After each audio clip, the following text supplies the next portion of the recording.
Don't bother reviving her again. Just let the paperwork run its course. That was my stepmother's voice, steady as a weather forecast, coming from somewhere near the foot of my bed. I couldn't open my eyes. My arms wouldn't lift. The ventilator pushed air into my lungs in a rhythm I hadn't asked for, and the room smelled like iodine and floor wax and something floral that didn't belong in an ICU. My sister's voice came next, lower. What about the husband? My stepmother didn't hesitate. Grant signed nothing. I have the directive. My fingers were curled against the sheet. I kept them still. Welcome back to Calm Drama Stories, where family secrets never stay buried for long. If this is your first time here, hit subscribe and join the family, because this story is one of the wildest ones we've ever told. Let's get into it. That conversation at the foot of my bed happened on a Monday, but the story that led to it started long before the machines, before the monitors, before my stepmother decided I was worth more to her dead than alive. My father, Douglas Myers, married Jeanette Harlow when I was 17. I remember the wedding because it was the first time I saw my father cry since we buried my mother. Different tears, though. My mother's funeral was December. Snow on the parking lot. My father gripping my hand so hard his knuckles went white. Jeanette's wedding was June. Garden ceremony behind her sister's house. And Douglas stood at the altar with this stunned, grateful look, like somebody had handed him a second plate at a dinner he thought was over. Jeanette wasn't a villain back then. I need you to understand that. She had her own daughter, Kelsey, who was 14 and nervous, and stood next to me during the ceremony in a dress she clearly hated. Jeanette herself was 42, with short brown hair and the kind of practical shoes that said she didn't have time for nonsense. She had been a bookkeeper at a medical supply company before she met my father. She quit that job to take care of him when the diagnosis came. Chronic obstructive pulmonary disease, then lung cancer. 12 years of oxygen tanks, hospital visits, medication schedules, and slow, patient decline. Jeanette managed all of it. She drove him to oncology appointments in her sedan with the cracked dashboard. She organized his pills in a weekly tray with little blue lids. She slept on a cot next to his hospital bed the last 3 months of his life and did not complain once. At least, not where I could hear her. Douglas died 14 months before I woke up in that ICU. He was 67. I was 28, newly married to Grant, working freelance as a graphic designer from a desk in our spare bedroom. And there was one thing my father asked me to do before his mind started clouding from the morphine. He asked me to sign a healthcare power of attorney naming Jeanette as my decision maker. I was 23 when I signed it. Unmarried. Jeanette was the closest thing I had to a mother. My father handed me the pen, and I didn't think twice. I should have thought twice. The first thing I remembered after the darkness was the beeping. One tone, repeated, exactly 4 seconds apart. Mechanical and indifferent as a metronome. Then the ventilator. A hiss, a push, a hiss, a push. Air forced into my chest like someone inflating a balloon that didn't want to be inflated. My mouth was dry. My tongue felt 3 sizes too big. My eyelids were sealed shut. Not by choice, but by whatever the human body does when it shuts down and restarts in the wrong order. I tried to move my right hand. Nothing. Tried the left. A twitch maybe, or maybe I imagined it. My legs felt like they belonged to someone else. Heavy, distant, numb from the hips down. Then the voices. At first they were just sound. Shapes of words without meaning. The way you hear a conversation in a language you don't speak. Gradually, the shapes sharpened. Said the neurologist is coming Tuesday. That was Kelsey. I recognized her before I recognized the words, because she was wearing that perfume. Vanilla and oat milk. Sweet enough to make your sinuses ache. She'd worn it since college. It was the first thing I identified in that room that wasn't medical. Tuesday is too late. That was Jeanette. Closer. Near the left side of my bed. Maybe standing. Maybe sitting in the vinyl chair I could hear creak when she shifted. A third voice. Male. Older. Professional. Mrs. Harlow, the patient's condition is stable. There's brain activity. We need to give the body time to... She wouldn't want to live like this. Jeanette's voice cut him off, and I felt something cold move through my chest that had nothing to do with the ventilator. I know my stepdaughter. She would not want machines keeping her alive. I wanted to scream. I wanted to sit up and grab her arm and say, "I'm right here. I can hear you. I am alive." But my body stayed flat, sealed, silent. The muscles in my jaw wouldn't clench. My vocal cords wouldn't vibrate. I was locked inside myself, and the woman sitting next to me was trying to throw away the key. Kelsey's voice, near the window. "How long before they actually... you know?" Jeanette didn't pause. "There's a process. We just have to be patient." The manila folder came the next morning. I heard Jeanette's heels first, 3 quick clicks on the linoleum, then the softer scuff of her sitting down, then the unmistakable sound of a clasp being unfastened and paper sliding out. She didn't close the door all the way. The hall noise, a cart rolling, a distant intercom, leaked in around the edges. "Look at this." Jeanette's voice was low, directed at Kelsey. Paper rustled. "Douglas set up the trust so she gets it all at 30. All of it. $4 million. The number hung in the air. 4 million. I'd known about the trust in a general way. My father had mentioned it twice. Once when I was 21 and once a few months before he died. He'd said it was my mother's life insurance money, invested and grown over 2 decades. He'd set it to release on my 30th birthday. I hadn't thought about the details. I hadn't needed to. Kelsey's voice. "She's 29. 6 days. Jeanette's voice was tight, controlled, the way she sounded when she was calculating something. 6 days and she turns 30. And if she's alive when that happens, every cent goes to her. Not us. Her. But if she..." Kelsey trailed off. "If she doesn't make it to 30, the trust reverts to Douglas's estate. Which, per the will, comes to me." A pause. All of it. I lay there, breathing the ventilator's rhythm, and felt the room rearrange itself around a fact I hadn't understood until that moment.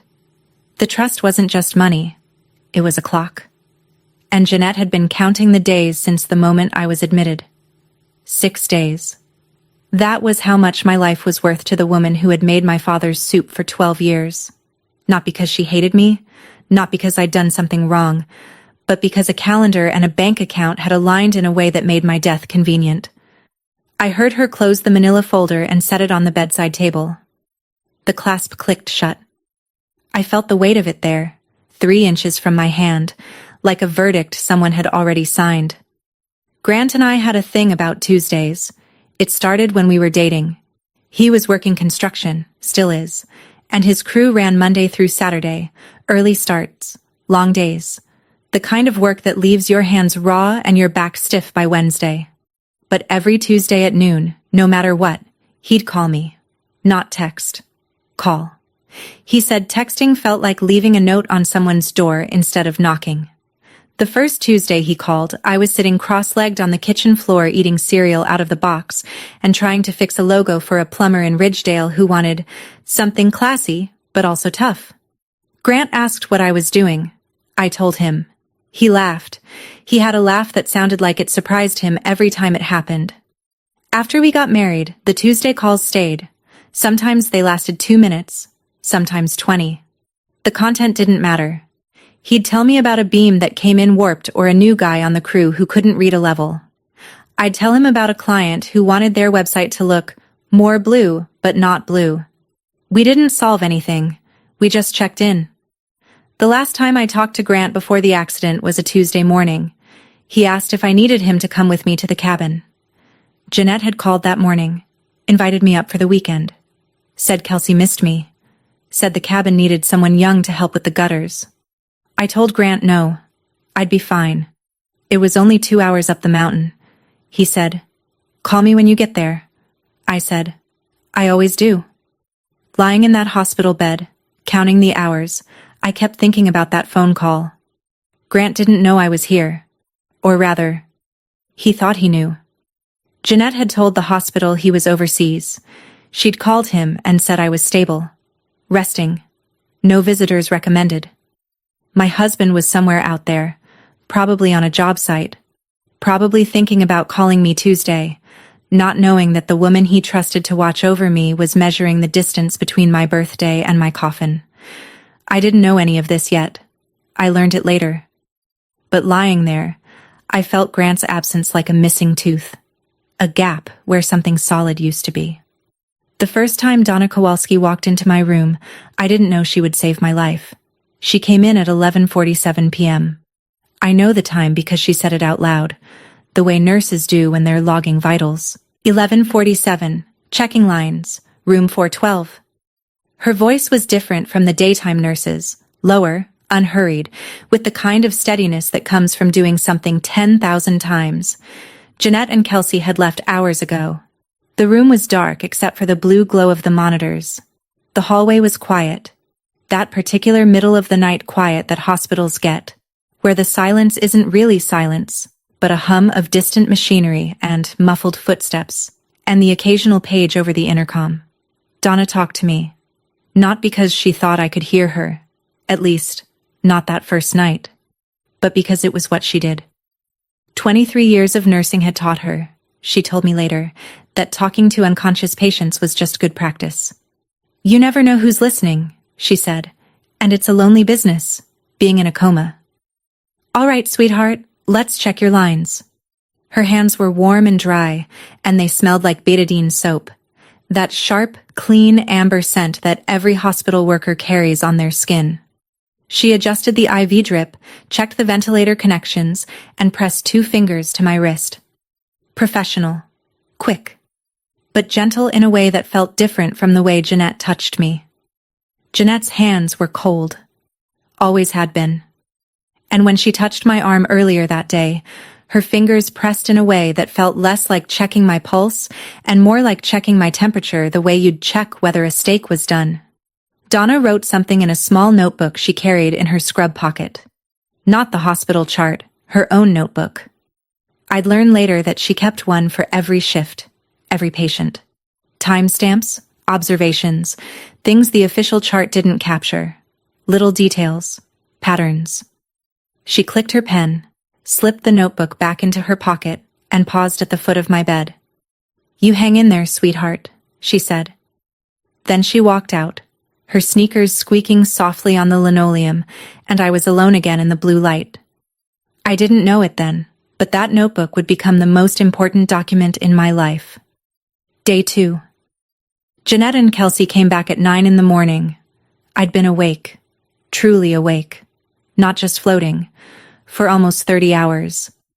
I'd learned the rhythms of the room, the shift change at 6, the breakfast cart at 7:30, the daytime nurse who hummed country music while she checked the IV bags. Jeanette pulled the vinyl chair closer to my bed. I heard the legs scrape the floor.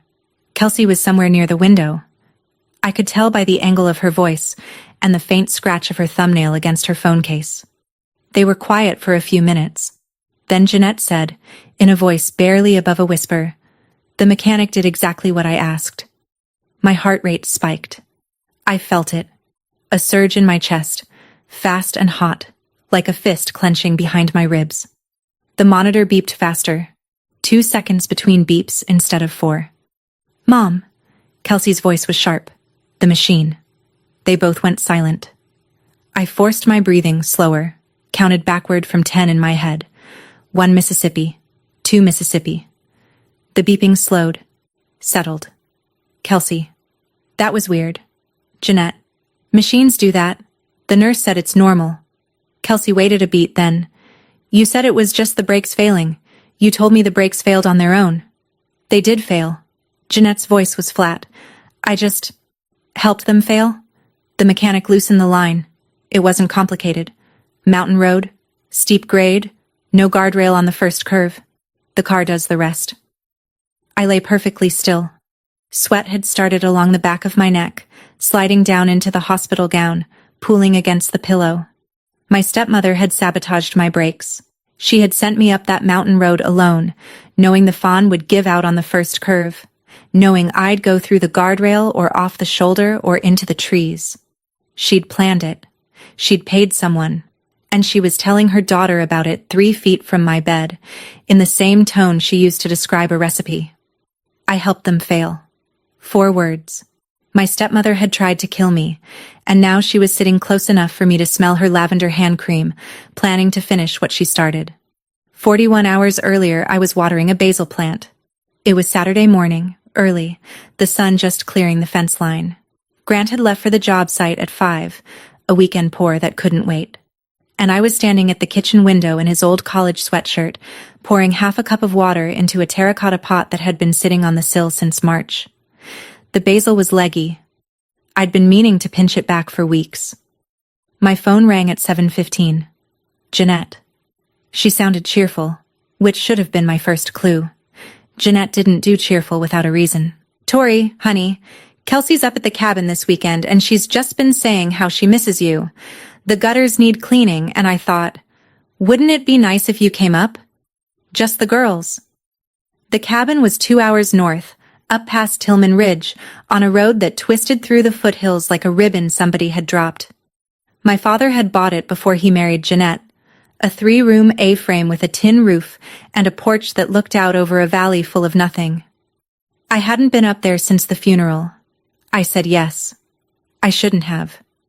But Kelsey had texted me 3 days earlier, something about feeling disconnected from the family, and I was still carrying enough guilt about not visiting more to say yes to almost anything that sounded like mending. I left at 8. Grant's ringtone, that old country song my father used to play in his truck, went off as I was pulling onto the highway. He asked if I needed company. I said no. The first hour was fine. The second hour, the road narrowed and climbed. I noticed the brakes around mile marker 42. Not gone, just soft. The pedal sank deeper than it should have. I pumped it twice. It caught, then released. The steering wheel shook in my hands. The guardrail came at me like a silver wall. I remember the sound. A grinding shriek, metal on metal. And then I remember the steering wheel spinning loose and the windshield going white, and a thought, clear and calm and completely ridiculous. I didn't water my basil plant this morning. Then nothing. Nothing for 3 days. Back in the ICU. Day 2. Late morning. Jeanette was on the phone in the hallway, and the door was open about 4 inches. Enough for her voice to carry. "Yes. Her husband is overseas on a construction project. He's been difficult to reach." A pause. "No. I'm her designated decision-maker. I have the healthcare directive right here." I heard the daytime nurse murmur something agreeable. Then Jeanette. "I'd prefer if we limited visitors. The doctors say stimulation could set back her recovery. No calls to the room, no outside visitors without my approval." The nurse, young from the sound of her voice, probably new to the floor, said, "Of course, Mrs. Harlow. We'll note it in the chart." Grant wasn't overseas. Grant was 40 minutes away, on a construction site in Barlow County, probably eating a sandwich from the gas station on Route 11 and checking his phone for a text from me that wasn't coming. Jeanette knew that. She'd called him the day I was admitted. I pieced this together later, and told him the doctors had everything under control, that I was sedated, resting, and that visitors would only complicate the process. She'd used words like protocol and observation period and the medical team recommends, words that sound official enough to make a worried husband hesitate. And Grant trusted her. Why wouldn't he? She was family. She'd made Douglas's soup for 12 years. She'd held my hand at the funeral and cried real tears. She had a manila folder full of documents that said she was in charge. Kelsey came back from the vending machine. I heard the crack of a soda can, and sat down in the chair by the window. What if Grant just shows up? He won't. Jeanette's heels clicked back into the room. The door closed behind her. I told him she's stable and resting, that the doctors recommend no visitors for optimal recovery. He's not the type to push back on medical advice. She was right. Grant was steady, practical, a man who believed that when a professional told you something, they probably knew what they were talking about. Jeanette had counted on that. She'd counted on his decency. My husband thought I was resting. My stepmother had made sure of that. 6 months before he died, my father called me into his bedroom. It was February. The room smelled like the eucalyptus oil Jeanette rubbed on his chest every morning and the oak dresser that had been there since before I was born. He was sitting up in bed, thin as a broomstick, with an oxygen cannula looped behind his ears and a glass of water sweating rings onto a coaster shaped like a trout. "Sit down, Tori." He patted the edge of the bed. His hand was mostly bone by then, long fingers, raised veins, skin like tissue paper, but still warm, always warm. "I need to tell you about the trust." He explained it simply, the way he explained everything, like he was walking me through a blueprint. My mother, Lauren, had a life insurance policy, $2 million. After she died, Douglas invested it. Over 18 years, it had grown to just over $4 million. He'd set up a trust to hold it. Distribution date, my 30th birthday. Not a day sooner. "Nobody can touch it," he said. "Not Jeanette, not Kelsey, not even you until your birthday." That's how I set it up. I asked the obvious question, "What about Jeanette?" He looked at the window. The blinds were half open, striping the wall with afternoon light. "I've taken care of Jeanette differently. The house is hers. But this money..." He turned back to me. "This is your mother's money, Tori. Your real mother's." He said it like it was sacred. To him, it was. I didn't ask what would happen if I died before 30. It didn't occur to me. I was 28, healthy, married, employed. Death at 29 was not on my list of concerns. But Douglas had thought about it. He'd thought about everything. And somewhere in the trust documents, in language I'd never read, was a clause that said, if the beneficiary dies before the distribution date, the trust reverts to the grantor's estate. And Jeanette, per Douglas's updated will, was the sole heir of that estate. I didn't know that clause existed until much later, but Jeanette did. She'd known about it for a long time, maybe even before Douglas died. "Your real mother's money?" He said it with reverence. To Jeanette, those same words must have sounded like a locked door. The afternoon of day 2, Jeanette left to meet with Dr. Callahan. I heard her heels click down the hall, fade, disappear. The door stayed open. The room went quiet except for the monitor and the ventilator and the muffled sound of a television playing somewhere on the floor. Kelsey stayed behind. She didn't say anything for a long time. I heard her breathing. Uneven, wet. The kind of breathing that comes before crying. Then she moved closer.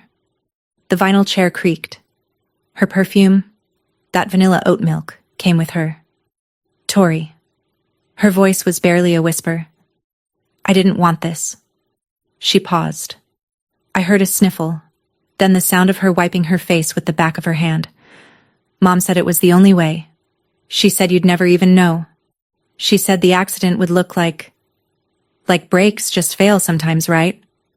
On mountain roads? She said it happens all the time." Kelsey's voice cracked. I didn't think she'd actually do it. I thought she was just talking. You know how she talks." I knew how she talked. Jeanette talked about things the way she managed pill schedules, with precision and follow-through. "Your dad, Douglas, he left you everything, Tori. Everything. Mom got the house, and it's not like the house is nothing, but there's no cash, no savings. The medical bills ate everything that wasn't in the trust. Do you know what it's like watching your mom count coupons at 54? Clipping them from the Sunday paper with kitchen scissors because she can't afford the digital ones?" Kelsey's voice was rising now, tangled with tears and something that sounded almost like anger. Not at me. At the situation. At the way the numbers had arranged themselves. "I owe $87,000 in student loans. I have a business degree I can't use because nobody's hiring and my boyfriend left last month, and I'm 26 and I live with my mother in a dead man's house." She exhaled hard. "I'm sorry, Tori. I really am." Then I heard her pull out her phone. Her thumbnail tapped the screen. One quick text. I'd learn later what it said. 3 words. "How much longer?" She wiped her face one more time, stood up, and walked to the window. I heard her open the blinds.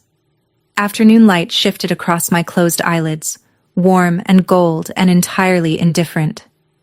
That night, alone in the dark, I started counting. Not time. I couldn't see a clock. But rhythms. The daytime nurse came every 2 hours.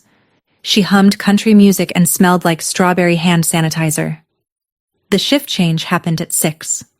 I could tell because the voices at the nurse's station changed pitch and volume, like someone switching radio stations. Donna came on at 10, checked me at 10, then 2, then 6. Her visits were shorter but more thorough. She read my chart out loud, which the daytime nurse didn't do. Jeanette arrived between 8 and 9 each morning. She stayed until 6 or 7 in the evening, sometimes with Kelsey, sometimes alone. She took phone calls in the hallway. She ate lunch in the cafeteria.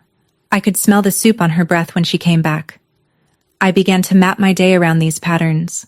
The windows of safety, the stretches when nobody was watching. Between 2 and 6 in the morning, Donna's gap, I was alone. I used those hours to test my body. I started with my toes, the right foot first. A curl, a flex, a release. It hurt. A deep electric ache that ran from my ankle to my hip. But it happened. Movement. Voluntary, deliberate movement. Then my fingers. My left hand was stronger than my right, maybe because the IV was in my right arm and the tape restricted my motion. I practiced making a fist under the sheet. Open, close, open, close. Like squeezing one of those rubber stress balls Grant kept in his truck. My throat was the biggest problem. I could swallow. The ventilator forced air in, but my throat muscles still worked enough to manage saliva. But my voice was locked behind something I couldn't identify. Whether it was weakness or swelling or pure neurological confusion, I didn't know. I tried to whisper once, in the dark, and what came out was less than a whisper. A hiss of air with no shape to it. I had no phone, no voice, and no way to sit up. But I had something Jeanette didn't know about. I was awake. And I was counting every minute she was gone. Day 3. The conversation that changed the math. Jeanette caught Dr. Callahan outside my room. The door was open about 6 inches. Enough to hear everything if I held my breath and let the ventilator do the work. Dr. Callahan, I need to discuss the timeline. Jeanette's voice was measured, polite, with an undercurrent of steel. She's been in a coma for 3 days. The EEG shows minimal brain activity. I have the advanced directive authorizing withdrawal of life-sustaining treatment. Callahan spoke slowly. He had the kind of voice that carried weight without volume, the voice of someone who'd delivered bad news 1,000 times and knew that speed was the enemy of clarity. Mrs. Harlow, I understand your position, and I respect the directive. But hospital protocol requires 72 additional hours of observation before we can proceed with withdrawal of life support. This gives us time to... 72 hours? Jeanette's composure slipped for half a second. That's almost past her. Silence. I felt the pause in my chest. Past her what, Mrs. Harlow?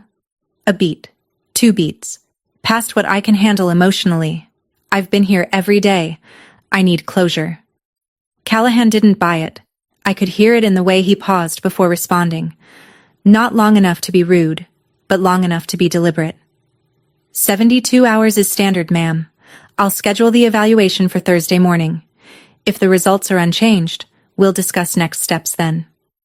Thursday morning. My birthday was Thursday.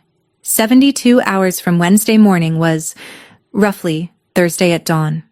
If Callahan ran his evaluation at 8 a.m. Thursday, the trust would have already distributed at midnight. Jeanette would lose everything. I heard her heels start pacing in the hallway. 3 steps, pivot, 3 steps back. The sound of someone doing arithmetic in her head and not liking the answer. Is there any way to expedite the process? Jeanette asked. A second opinion? A transfer to another facility? You're welcome to seek a second opinion, Mrs. Harlow, but a transfer would reset the observation clock. The pacing stopped. I heard her exhale. Sharp. Controlled. The kind of exhale you make when you're swallowing a scream.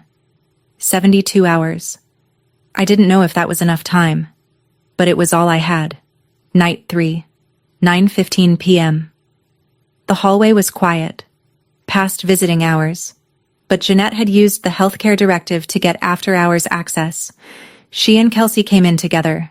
I smelled Jeanette's lavender hand cream before I heard the chair legs scrape. They whispered. Not out of concern for me. They thought I was as responsive as the mattress I was lying on, but out of habit. When you're planning something criminal, your voice drops whether anyone can hear you or not. I called Reinhardt this afternoon, Jeanette said. He says we can file for an emergency court order to override the 72-hour protocol. Compassionate withdrawal. A judge can sign off by Thursday morning. Thursday morning is her birthday, Mom. Kelsey's voice was tight. I know. That's why I need the order signed by Wednesday night. If we can get a judge to authorize withdrawal Wednesday evening, the hospital has to comply.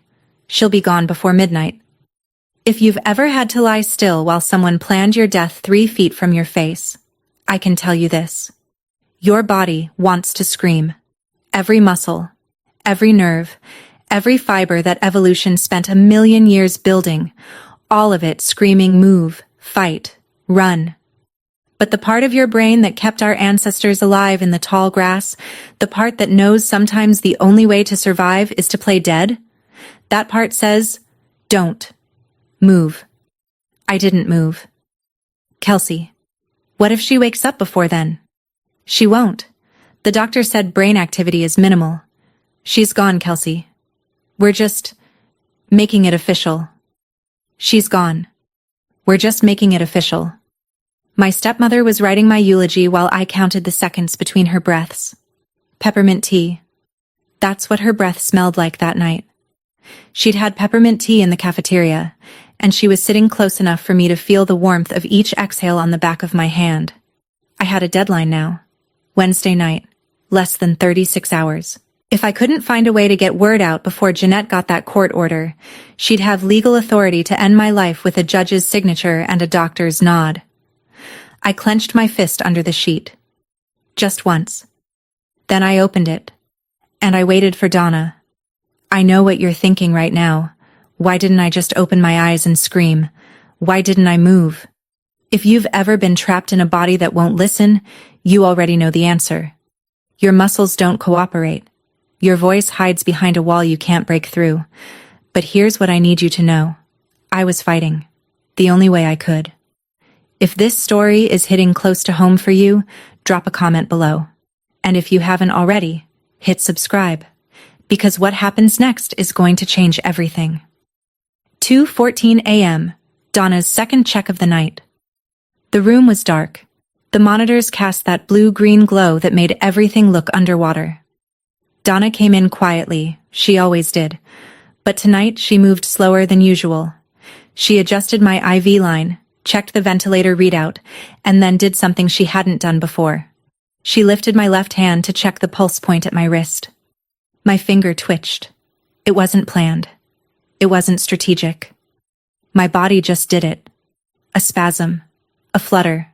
The smallest contraction of a muscle in my index finger. But Donna felt it. I know because her hand stilled. Her breathing changed. And she didn't let go. Tori? Her voice was barely above a breath. Can you hear me? I tried again. Concentrated every ounce of whatever neural pathway was still functioning into my left index finger. It moved. A definite voluntary flex. Donna didn't gasp, didn't call for help, didn't rush out of the room. She stood there, holding my hand, and I felt her thumb press gently against my knuckle. A squeeze. Brief, professional, and the warmest thing I had felt in 3 days. Then she let go. I heard the click of her pen, the scratch of writing in her notebook. I couldn't read it, but I found out later. 2:14 a.m. Responsive finger flex, left hand. Voluntary? 2 instances. Patient may have awareness. She paused. I heard her look toward the door, a shift in the direction of her breathing. Then she clicked the pen closed and slipped the notebook back into her scrub pocket. She didn't tell the daytime staff. Not yet. She told me later that she needed to be sure. 1 flex could be involuntary. A reflex? A random firing. 2 was interesting, but she needed more before she'd risk saying anything, Because if she reported awareness and Jeanette was the healthcare proxy, Jeanette would know. And something about Jeanette. Donna couldn't explain it. Not logically. Not yet. Made her uneasy. "You hang in there, sweetheart," she whispered. Then she squeezed my hand one more time and walked out. The sneakers squeaked on the linoleum, soft as a whisper. In the dark, I curled my fingers into the sheet and held on. The next night, night 4, Donna came back at 10. She closed the door all the way this time. I heard the latch click. "Tori." Her voice was quiet but direct. No warmth this time, just clarity. "I'm going to ask you some questions. If you can hear me, squeeze my finger once." She placed her index finger in my left palm. I squeezed. 1 deliberate contraction. "Good." Twice for no. Silence. Then, "Are you in pain?" 1 squeeze. "Yes." "Can you open your eyes?" 2 squeezes. "No." "Is there someone you want me to call?" 1 squeeze. Immediate. Hard. "Your husband? Grant?" 1 squeeze. "Is his number in your phone?" 2 squeezes. My phone was gone. Jeanette had taken it from the wreckage, or from my bag. I didn't know where it was, but I knew it wasn't in this room. Donna was quiet for a moment. I heard her breathing. Steady. Deliberate. The kind of breathing you do when you're making a decision. "Listen to me carefully." She leaned closer. Her voice dropped to barely audible. "I've been a nurse for 23 years. I've seen a lot of families come through these doors. Most of them are scared and sad and doing the best they can. But some of them..." She paused. "I don't know your stepmother, but whoever told us your husband is overseas? I don't think that's true. The way she talks about your treatment, the urgency about withdrawal, something doesn't sit right." I squeezed her finger again. Hard. As hard as my weakened hand could manage. "I'm going to find your husband. I'll use your old records. You were here 2 years ago for a wrist sprain, and there should be an emergency contact on file. I'll call him tomorrow." She paused again. "But you need to do something for me. You need to stay still. Don't let anyone know you're conscious. Not the day nurses, not Dr. Callahan, not anyone who might mention it to your stepmother. Can you do that?" 1 squeeze. "Don't let anyone know." 4 words, but this time they were on my side.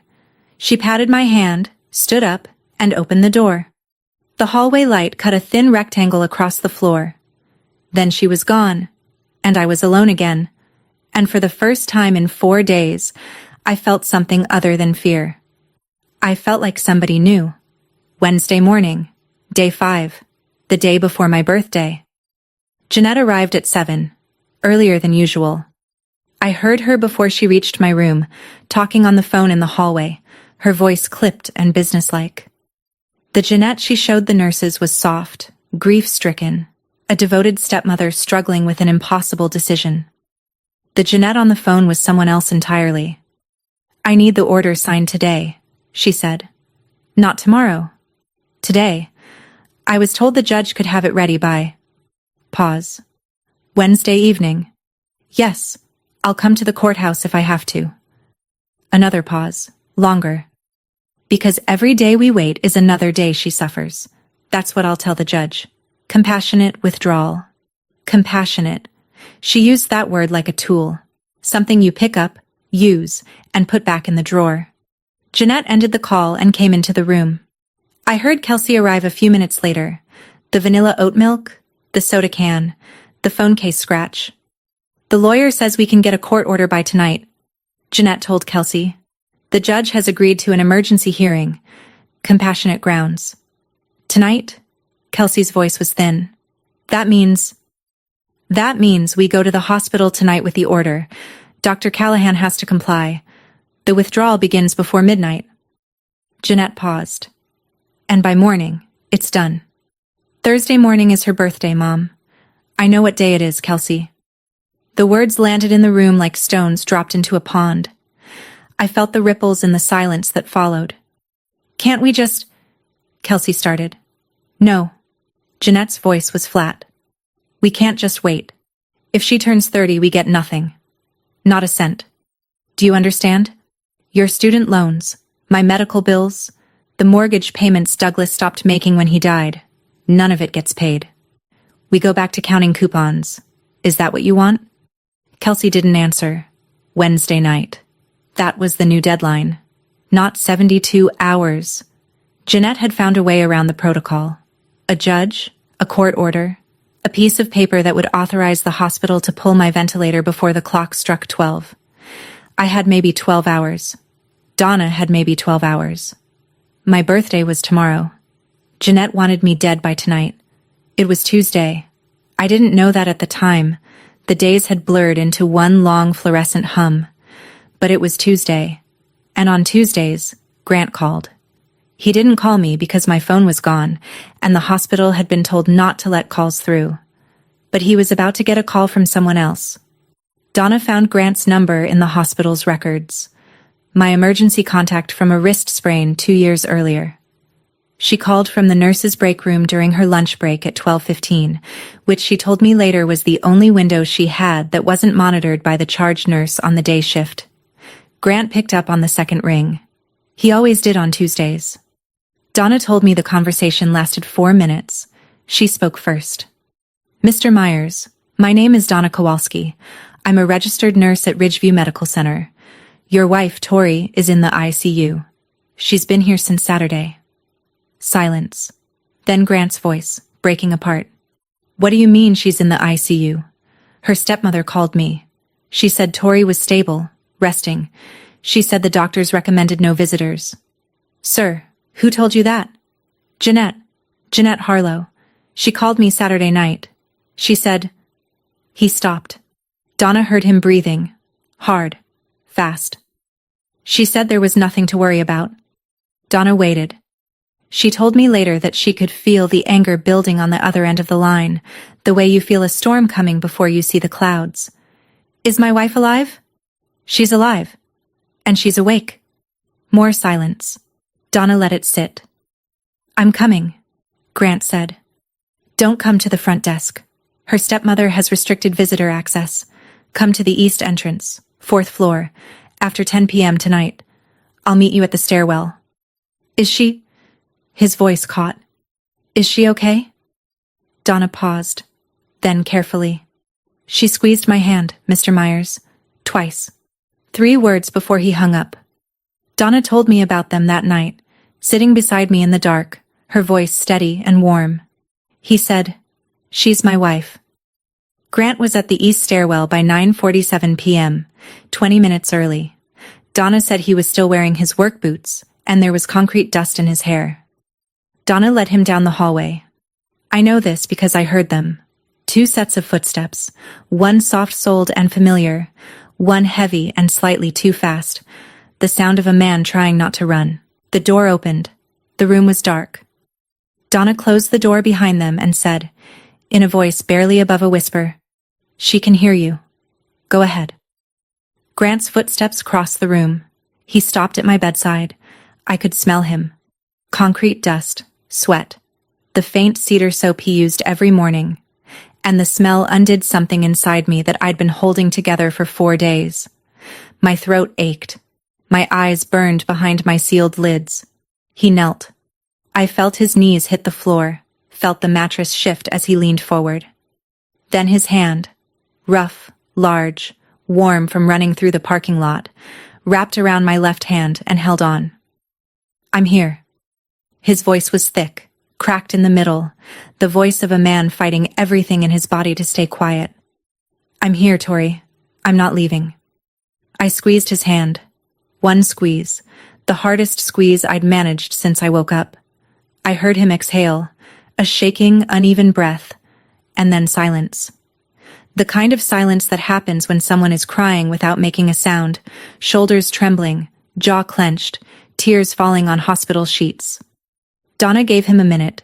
Then she pulled a chair closer and sat down across from him. I need to tell you what's been happening. Her voice was calm, clinical. She explained the POA. She explained Jeanette's behavior, the visitor restrictions, the urgency about withdrawal, the court order being filed. She explained the 72-hour protocol and Jeanette's attempt to circumvent it.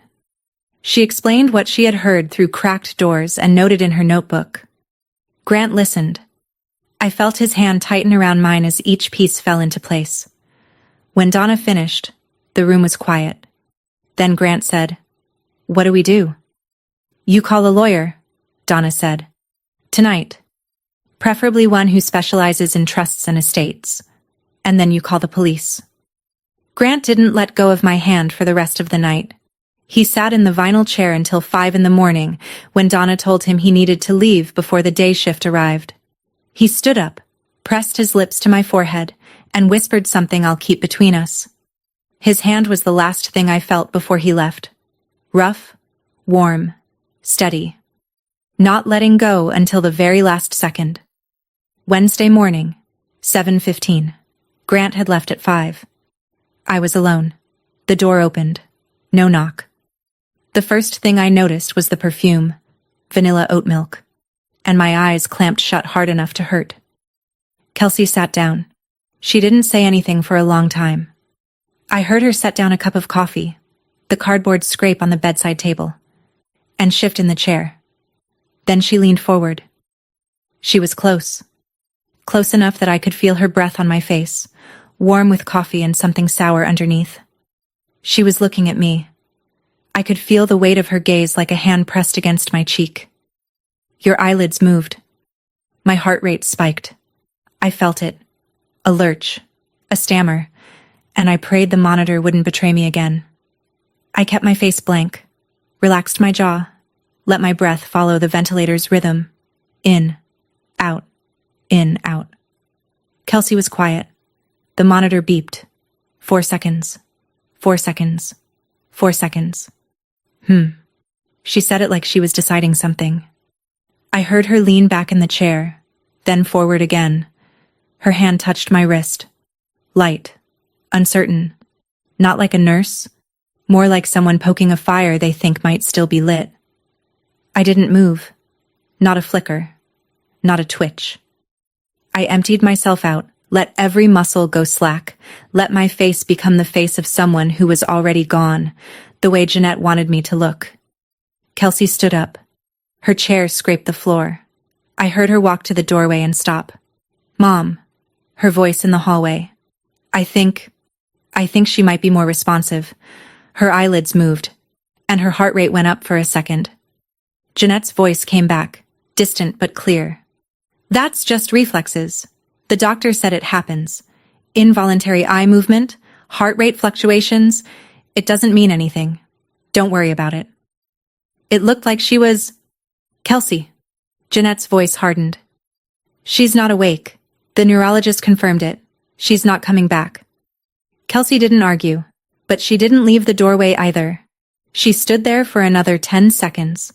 I could feel her eyes on my face like heat from an open oven, and I held every muscle in my body so still that my own heart sounded like a drum in a cathedral. Then she turned and walked away. Grant called Martin Falk at 6:30 Wednesday morning, sitting in his truck in the hospital parking lot with the engine off and the windows down. Falk was the attorney who had drafted Douglas's trust 15 years ago. He was 71, semi-retired, and answered the phone the way people of his generation do, on the third ring, with his full name. Martin Falk. Grant told him everything. I heard this later, in pieces, from Grant, from Falk, from the police report, and assembled it the way you assemble a puzzle when you already know what the picture is supposed to look like. Falk confirmed the trust. $4,200,000. Distribution date, Thursday at 12:01 a.m. If Tori dies before distribution, the trust reverts to Douglas's estate. Jeanette Harlow, as sole beneficiary of the estate, receives everything. If your wife is alive at midnight tonight, Falk said, the trust distributes automatically. Mrs. Harlow gets nothing. She's alive, Grant said, and she's awake. Falk called Detective Morrison at the county sheriff's office. Morrison was 43, former military and, according to Donna, the kind of detective who wrote everything down and made decisions like he was diffusing ordnance. Carefully, methodically, with no wasted motion. Morrison wanted evidence. Donna provided it. Her notebook, 23 years of habit, contained time-stamped entries covering every shift since Tori was admitted. Visitor arrivals and departures. Jeanette's conversations overheard through doors left ajar. The visitor restriction request, the claim that Grant was overseas, the urgent push for withdrawal. Dr. Callahan, when contacted by Morrison, confirmed that Tori's brain activity had shown consistent improvement, consistent with a patient who was regaining consciousness, not declining. He agreed to provide the full medical record under subpoena. Donna faxed her notes from the nurse's station at 11 p.m. Wednesday night. The fax machine hummed and clicked and spat out 18 pages of timestamps and observations, each one written in the same tight, careful handwriting. 23 years of nursing. Every timestamp. Every visitor. Every whisper she'd heard through a door left cracked open. Donna didn't know she was building a case. She was just doing her job. The same way she'd done it every shift since 2003. The same way she'd done it when nobody was watching. The manila folder. The one Jeanette had carried into my room on day one. The one she'd set on my bedside table with that decisive clasp click. Detective Morrison obtained a copy of the healthcare directive Jeanette had provided to the hospital. He also obtained the original document from Douglas's estate attorney, the version filed 3 years earlier when I was 23 and unmarried and signing papers I barely read. They didn't match. The original directive, drafted by Douglas's lawyer, authorized Jeanette to make medical decisions on my behalf, treatment choices, medication approvals, hospital transfers. Standard scope for a healthcare POA. Nowhere in the original document was there any mention of life-sustaining treatment. Nowhere did it authorize withdrawal of ventilation, feeding, or resuscitation. The version Jeanette gave the hospital had an additional page, page 4 of 4. The original was 3 pages. This 4th page contained a specific clause authorizing the healthcare agent to direct the withdrawal of life-sustaining measures, including mechanical ventilation, in the event the patient is determined to be in a persistent vegetative state. My signature was at the bottom, except it wasn't my signature. Morrison's forensic analyst identified it as a scanned copy of my signature from the original document, digitally placed onto the forged page. The resolution was good. Good enough to fool a hospital administrator checking paperwork at intake. But under magnification, the ink density was uniform in a way that a pen-on-paper signature never is. Jeanette had added a page that gave herself permission to kill me and signed it with my own face. Morrison called Grant at 11:30 Wednesday night. "We have enough," he said. "Attempted murder, the brake tampering, conspiracy to commit murder, the plan to withdraw life support. Forgery, the altered directive. We can arrest her in the morning." "Morning." Grant's voice was sharp. "She's filed for a court order. It won't be granted. I've contacted the judge's clerk. But if we arrest her tonight, we tip our hand, and we lose the ability to document the court order attempt as additional evidence." Grant didn't like it, but he understood it. The same way he understood construction. You don't pour concrete until the forms are set. The manila folder that was supposed to end my life became the first piece of evidence that would end Jeanette's. Thursday morning, my 30th birthday, 8 a.m. Jeanette and Kelsey arrived together. I heard Jeanette's heels, confident, brisk, and Kelsey's softer steps trailing behind.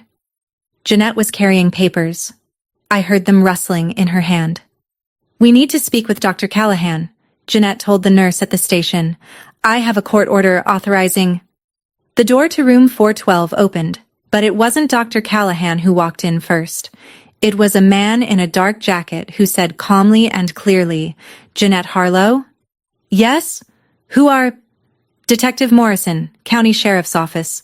Kelsey Harlow, are you present as well?" Yes, I'm right here. What is this about?" Kelsey's voice was a full octave higher than normal. "Jeanette Harlow and Kelsey Harlow, you're under arrest for attempted murder, conspiracy to commit murder, and fraud."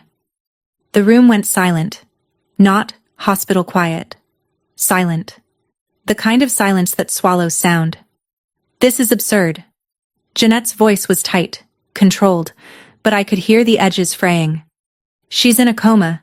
You can't possibly—" I opened my eyes. The light hit me like a wall. White, fluorescent, blinding after 5 days of darkness. I blinked. Once. Twice. The room swam. Shapes resolved. The blue monitors. The IV stand. The window with morning light pouring through curtains nobody had bothered to close.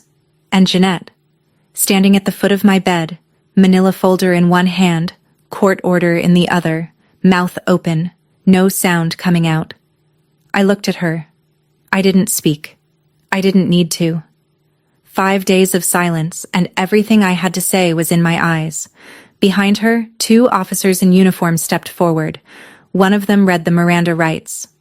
Jeanette stood perfectly still, like someone who'd been hit but hadn't felt it yet. Kelsey collapsed into the vinyl chair and put her face in her hands and sobbed. Loud, messy, gulping sobs that shook the entire chair.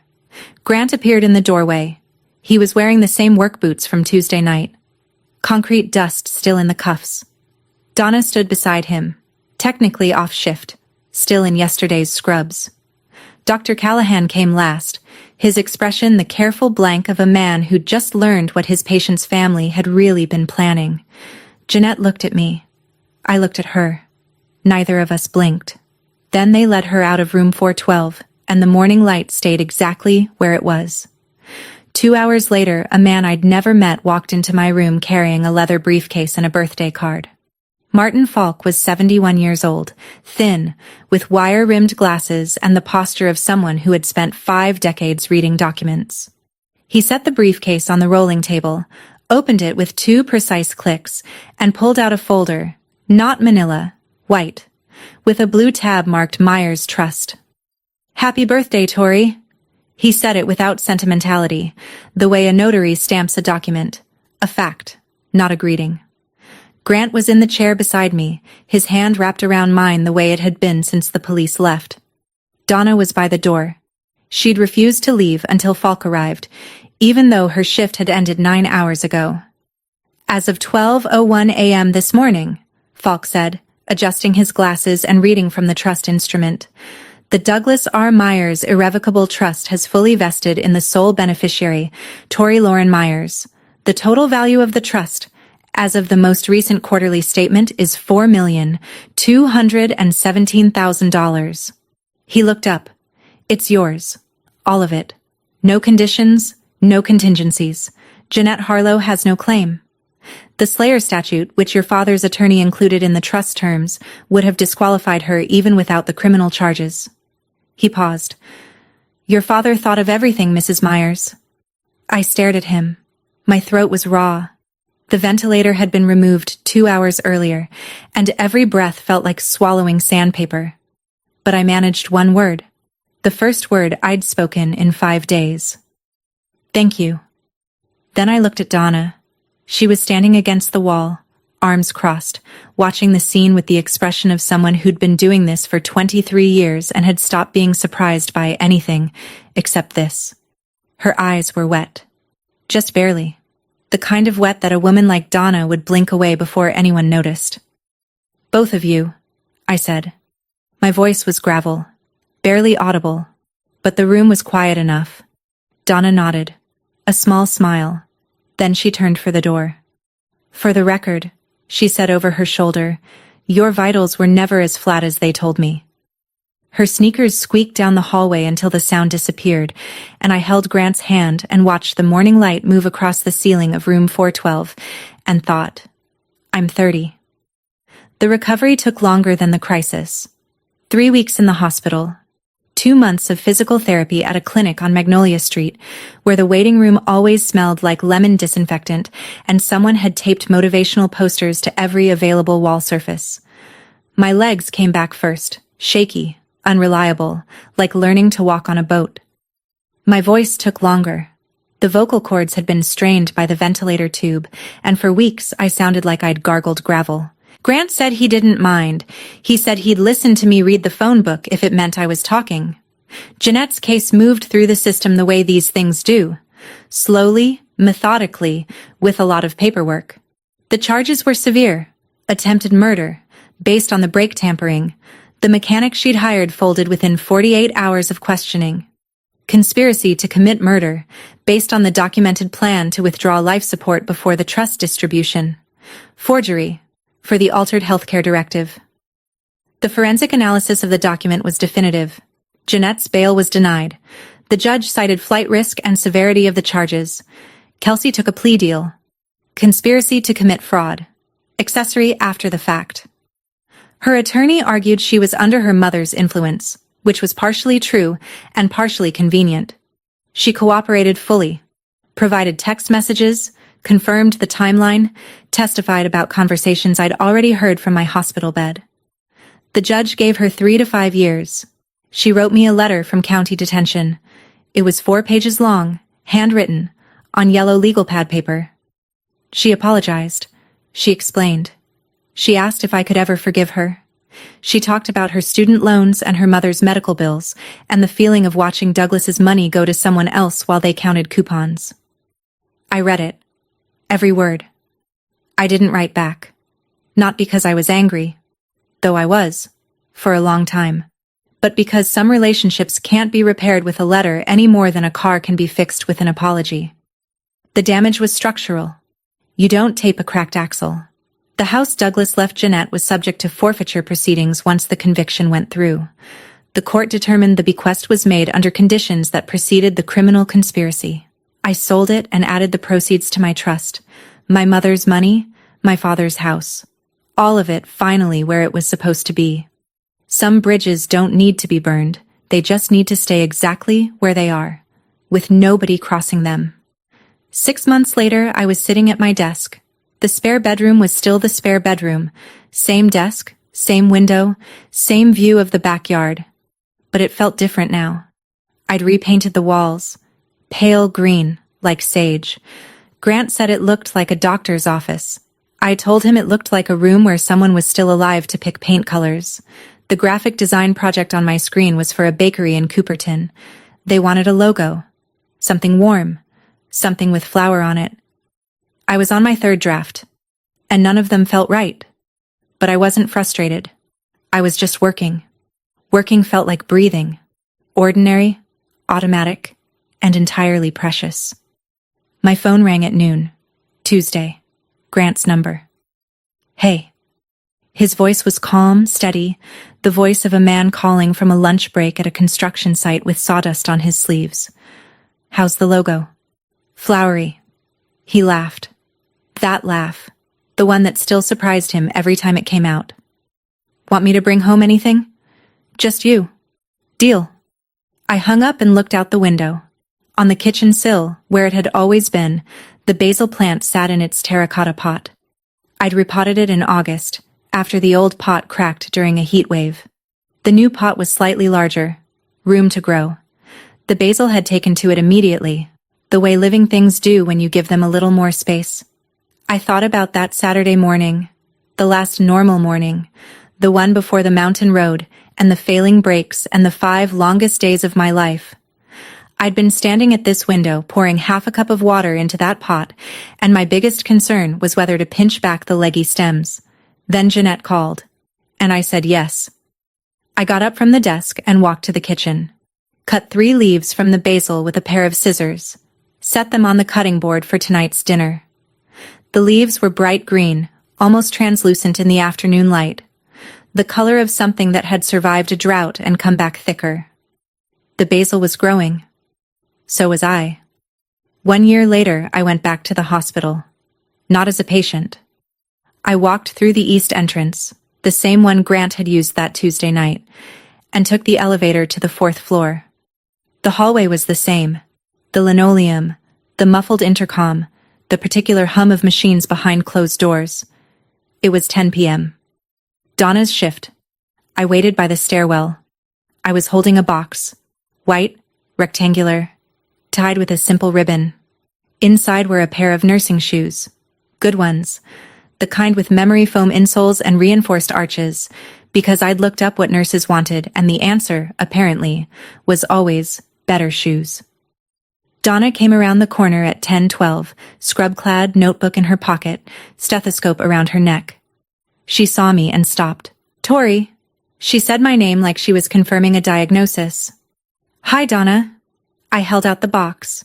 She looked at it, looked at me. Then she took it, opened the lid and pulled out one shoe. She held it up to the fluorescent light and turned it over in her hands like she was inspecting a piece of evidence. "You didn't have to do this.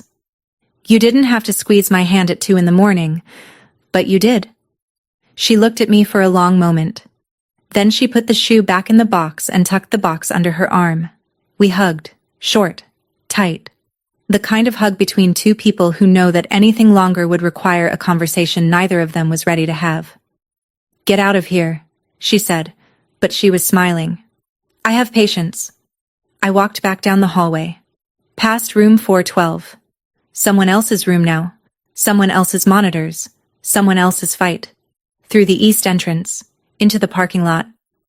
I sat in my car for a minute. The engine was off. The windows were down. The night air smelled like cut grass and the first cold edge of autumn. Some people save your life with surgery. Some save it with a phone call at 2 in the morning. Donna saved mine with a notebook, a squeeze, and a pair of squeaky sneakers. I started the car, pulled out of the parking lot, and drove home with my eyes wide open. That's Tori's story. 5 days of silence, one nurse who noticed, and a birthday that came just in time. If this story reminded you to check your healthcare directive or to update your emergency contacts, take that as a sign. Do it today. And if you know someone who needs to hear this, share this video with them. Thank you for being here. Drop a comment, hit subscribe, and I'll see you in the next one.